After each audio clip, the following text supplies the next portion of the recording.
La revue de presse.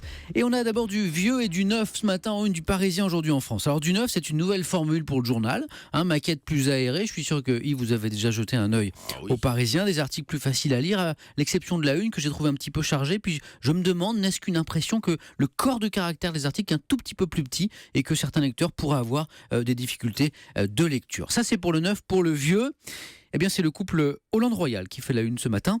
Hollande-Royal, pour le Parisien, c'est un vrai couple présidentiel. C'est Julie Gaillet qui va être contente. Le journal constate que Ségolène Royal est redevenue l'une des voix qui compte le plus à l'Élysée. Pas une décision importante sans que le président ne la consulte.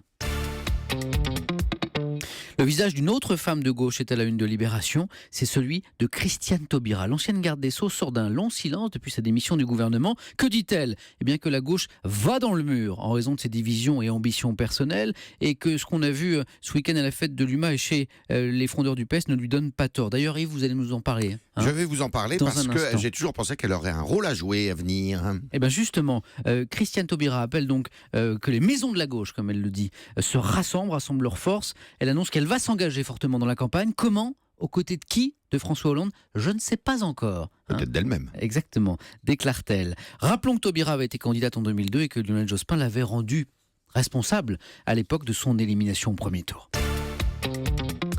Et puis la Croix se penche ce matin alors que le salon e-commerce s'ouvre à Paris sur l'achat en ligne, l'achat sur Internet. C'est devenu une banalité, constate le journal, mais c'est bien une révolution. Globalement un progrès parce qu'il permet de gagner du temps, de trouver des produits rares aussi, mais une révolution qui présente des dangers, notamment celui de l'hyperconsommation, des achats compulsifs, ce fléau qui frappe notamment la Corée du Sud, qui est le pays le plus connecté au monde.